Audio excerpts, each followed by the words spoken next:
ایک resolution pass کی تھی اعتزاز احسن صاحب کو پارٹی سے نکالنے کے حوالے سے 3-4 ماہ قبل، اس پہ اب تک کیا ہو سکا؟ دیکھیں جی، اعتزاز احسن صاحب نے جو پچھلی دفعہ پارٹی کی وائلیشن کی تھی اس کے اوپر پاکستان پیپلز پارٹی پنجاب نے ایک ریزولوشن پاس کی تھی جس میں کہ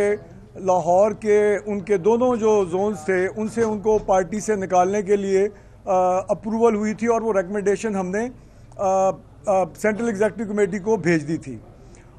سینٹرل ایگزیکٹو کمیٹی میں وہ نیر بخاری صاحب جو ہمارے جنرل سیکرٹری ہیں ان کے پاس ابھی پڑھی ہے، اور انہوں نے اعتزاز صاحب نے کل بات کی کہ ان کی ریڈ لائن ہے کوئی صاحب، تو میں اعتزاز احسن صاحب ہمارے بزرگ ہیں،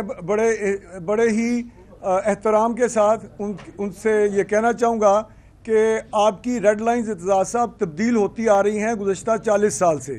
آپ کی سب سے پہلے ریڈ لائن اس وقت تبدیل ہوئی تھی جب آپ نے شہید ذوالفقار علی بھٹو کی کیبنٹ چھوڑ کر بھٹو صاحب کے کمر میں خنجر گھونپا تھا، بروٹس بنے تھے، اور آپ نے اپنی ریڈ لائن اس وقت جنرل ضیاء الحق کو بنانے کی کوشش کی۔ جب اس نے آپ کو کیبنٹ میں نہیں لیا تو آپ کی ریڈ لائن اس وقت تحریک استقلال کے اصغر خان رہے۔ ایک لمبے عرصے تک اعتزاز احسن صاحب کی ریڈ لائن جو ہے وہ تحریک استقلال رہی۔ جب پیپلز پارٹی پاور میں آ رہی تھی تو اس وقت اعتزاز صاحب نے اپنی ریڈ لائن تبدیل کی، اور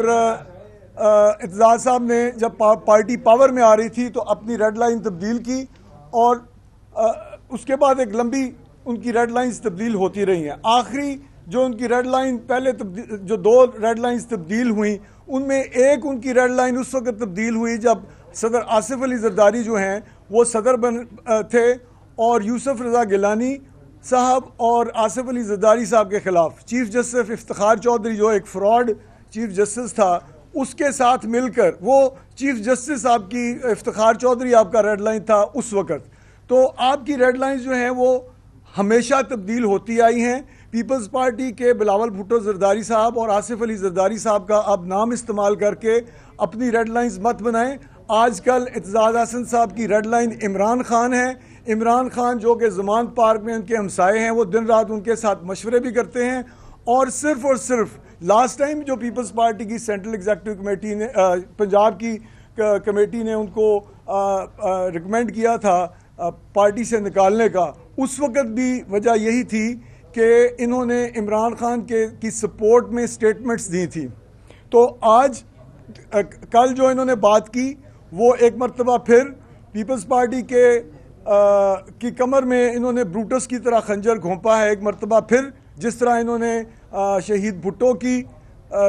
کمر میں خنجر گھونپا تھا۔ پیپلز پارٹی پنجاب جو ہے ایک مرتبہ پھر سینٹرل ایگزیکٹو کمیٹی سے یہ مطالبہ کرتی ہے کہ اعتزاز احسن صاحب کی بنیادی رکنیت جو ہے وہ معطل کی جائے، جو کیس آلریڈی ان کے پاس پڑا ہے اس کے اوپر عمل درآمد کیا جائے، اور میرے خیال میں اخلاقی طور پر اگر اعتزاز احسن صاحب کو عمران خان اور ان کی تحریک، جس کو کہ اب یہ اعتزاز صاحب شاید سوچ رہے ہیں کہ وہ